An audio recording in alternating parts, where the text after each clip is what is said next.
All right, so I want to talk about my plan moving forward after we just had the worst crash in crypto ever, right? This was bigger than FTX. It was bigger than the C19 crash. It was bigger than Terra Luna. This was the worst crash in crypto that we've ever had. And first things first, before we talk about my plan moving forward with altcoins, I just want to bring you guys up to speed and just kind of go over the full summary as to what happened. So first, this started with Trump proposing an extra 100% tariff on China imports. And he said that this would go into effect on November 1st. And this ultimately really just seems like a threat. I'm not sure if this will actually happen. But nonetheless, the market obviously reacted very negatively, with Bitcoin going down over 10% very quickly. Now, back on February 1st, he announced a 10% tariff on China as well. And the market obviously did not react favorably as well. So back then it also crashed, and that was at 10%. And then he later raised that to 20% back on March 3rd. And it did tank as well, but then the market actually did pick back up. And you can see Bitcoin then later put in a brand new all-time high. And crypto is not the only one that took an L on Friday, with the traditional market obviously tanking as well, losing billions of dollars, and it's back down to where we were at 30 days ago. So we are heavily oversold right now with obviously Bitcoin and the S&P. And when things started tanking, even Binance actually went offline for some users as well. So some people couldn't even trade, and some people couldn't even withdraw funds. And what's also pretty sus about all of this is that there was even a trader that put in a short for Bitcoin about 5 minutes before Trump even made the announcement. And he funded the wallet, created the wallet 5 minutes right before the announcement, and then opened up the short position and got away with $72 million in profit. Now, Hyperliquid has been leading the way in terms of revenue and profit for a crypto project, right? They're absolute leaders when it comes to this. And there's been a lot of other projects that I think have seen this and have kind of gotten jealous of that profit, and they've wanted a piece of the pie, right? We've had Avantis 5, we've had Bybits, Apex, even Justin Sun, I believe, even started his own PerpDex project.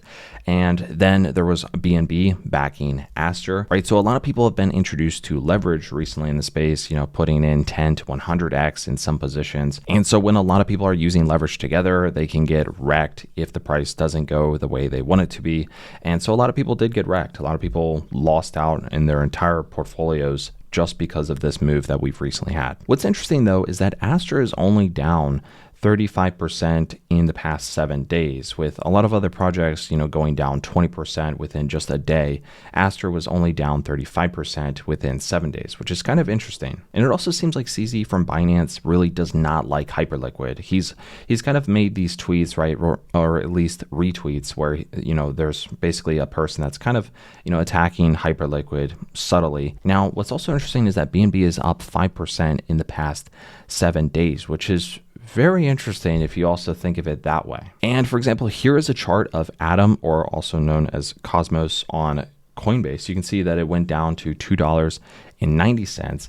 And then if you look at, on Binance, you can see on their perpetual futures, it wicked down to $1, right? $1.08, right? Which is pretty crazy to go from, $4.10 all the way down to $1 is pretty crazy for that to even happen for a project that has billions of dollars in their market cap, such as Atom. Now, if you look at a project like World Liberty Financial as well, here's another very sus thing, is that you can see the project just basically tank. And this was also before his tariff announcement. His tariff announcement was here, but the project basically just tanked right beforehand. Obviously, there's a lot of insider trading going on, and there's a lot of suspicious moves happening, which is ultimately going to prevent a lot of people even wanting to invest in crypto in the first place, which is pretty sad. But right now, you can see the fear and greed index is down to fear. It's almost at extreme fear at this point. So it was, we were basically at extreme greed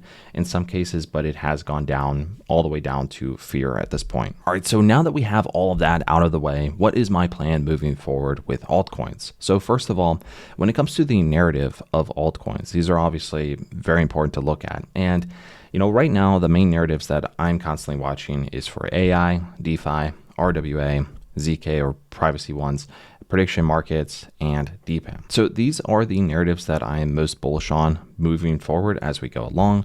And with that said, the plan moving forward is to always have a bag of stablecoins on the side. I currently do, and I'm ready to deploy that into either a hot new narrative that comes about or a hot project that also has a lot of potential upside and it has good risk to reward. And there's a lot of those projects that I am currently watching right now, and some which I'm going to talk about in future videos pretty soon. For example, with AI, there is the sub-narrative of robotics, and this one really hasn't taken off yet. There hasn't been any type of mania rally with robotics projects, and I see a lot of them currently in the process of building, and this is something that excites me for the future. I think that there's going to be definitely a robotics rally that we have here in the future. So I'm watching a lot of lower cap robotics projects, ones where I believe there is a good bet to the upside with, we're talking, docs teams, we're talking, teams that actually have experience in the space, and of course, good tokenomics along with that and good marketing reach as well with those projects. So that's ultimately the plan moving forward, holding most of my altcoins, which is mostly into the AI niche, and also looking to deploy some stablecoins into either the hottest narrative or potentially more robotics projects into the future, which I'm going to be talking about more as we go along. And there's also some DeFi projects that I'm also looking at, which have been doing and performing very well